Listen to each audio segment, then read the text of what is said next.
தமிழ்நாட்டில் ஜாதி கலவரம் இல்லை, பாஜக ஆளுகிற மாநிலத்தை போல மத கலவரங்கள் இல்லை, உத்தரப்பிரதேசத்தை போல கும்பல் வன்முறை இல்லை, மணிப்பூர் மாதிரி தொடர் வன்முறைகள் இல்லை.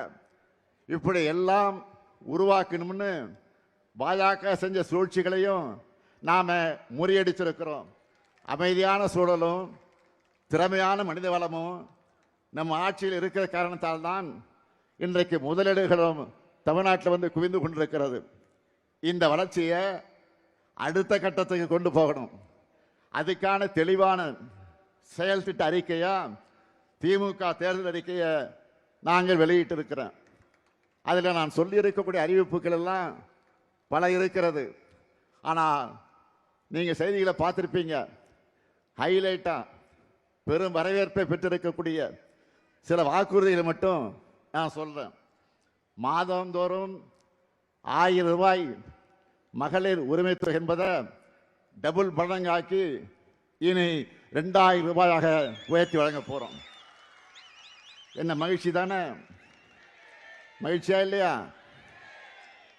அதேபோல் புதுமை பெண் தமிழ் பெண் திட்டத்தில் கல்லூரிக்கு போகிற மாணவர்களுக்கு இப்போ மாதம் 1000 ரூபாய் வழங்கிட்டு வரோம். இனி அது 1500 ரூபாயாக உயர்த்தி வழங்கப்படும். அதேபோல் காலை உணவு திட்டத்தை 8ஆம் வகுப்பு வரை விரிவுபடுத்த நாம் அறிவித்திருக்கிறோம். மேலும் 15 லட்சம் மாணவர்கள் அதனால் பயன்பெற போறாங்க. இன்னும் அதிகமான தாய்மார்கள் காலையில் சீக்கிரம் எழுந்து சமையல் செய்கிற சுமை குறைய போகுது.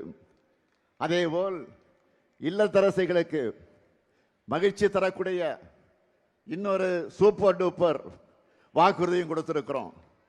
இல்லத்தரசிகள் தங்களுடைய வீட்டுக்கு தேவையான washing machine, fridge, TV, grinder, mixie, microwave அவன், இண்டக்ஷன் அடுப்பு போன்ற வீட்டு உபயோகப் பொருட்களை புதுசாக வாங்கவும் அல்லது ஏற்கனவே பயன்படுத்தி வர இத்தகைய பொருட்களை கொடுத்துட்டு அதுக்கு பதிலாக வேற வாங்கிக்கவும் இல்லத்தரசி என்ற புதிய திட்டம் செயல்படுத்தப்படும்.